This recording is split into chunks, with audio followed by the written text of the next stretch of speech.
crazy. We don't use that word in here. In today's episode, we'll look at 3 reasons to watch Matrix Resurrections and 3 reasons to skip it.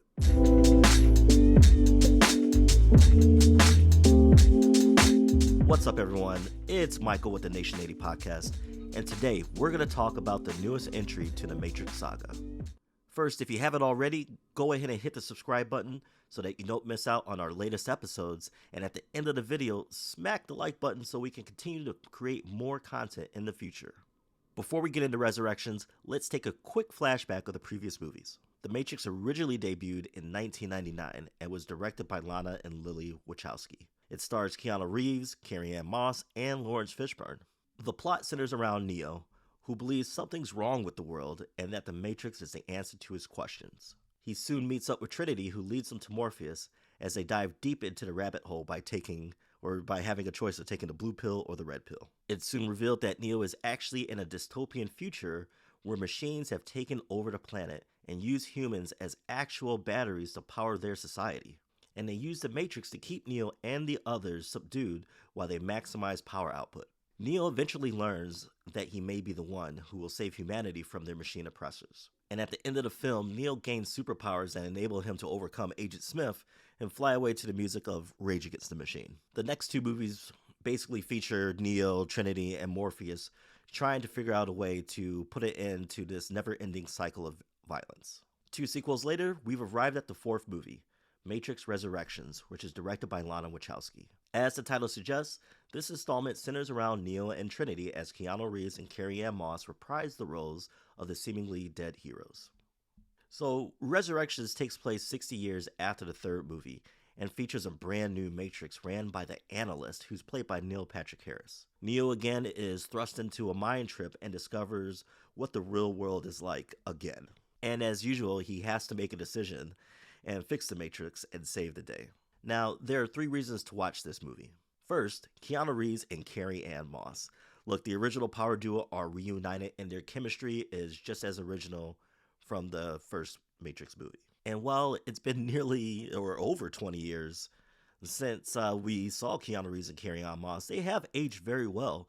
And there are fight scenes that, and I'm sure, with stunt doubles, there are fight scenes where they still look badass enough to make you believe that, they still can get the job done. So another reason to watch this movie are the characters that they introduced, new characters that they've introduced, such as Jessica Henwick's Bugs.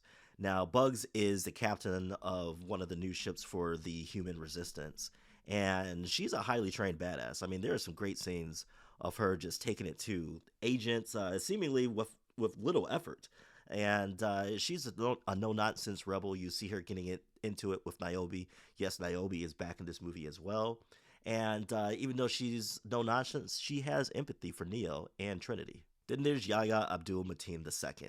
Now, he's been in a lot of movies lately. He's on the rise in Hollywood, and it's kind of a controversial role that he's playing Morpheus, but I think he did a pretty good job.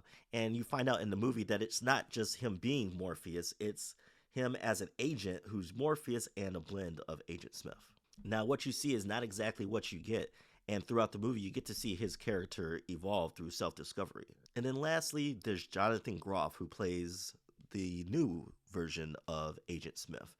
And no, this is not your Hugo Weaving Agent Smith. This is a younger, definitely more athletic Agent Smith. And it's great to see the relationship between him and Neo renewed and to see that evolve throughout the movie as well. And a third reason to watch this movie is some of the story.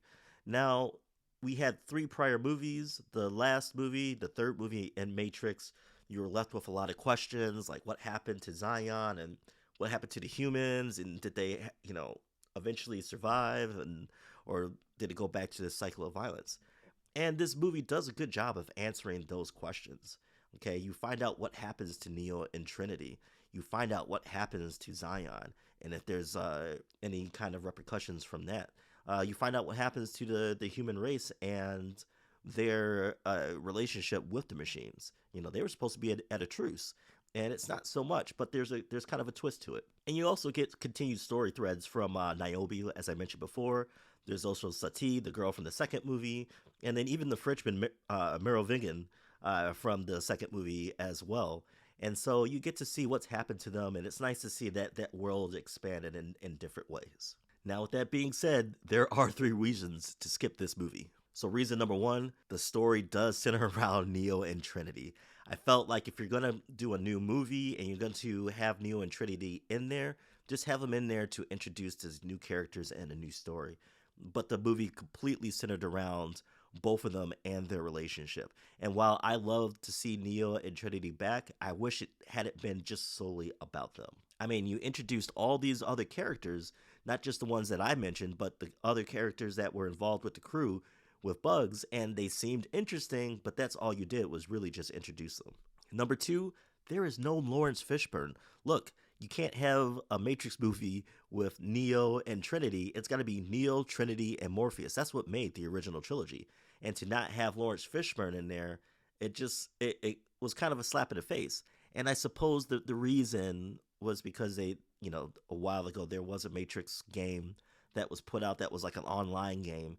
And supposedly in that game, they actually killed off Morpheus. All right, and so the third reason for why you should skip this movie, honestly, it felt like a refresh of the original movie.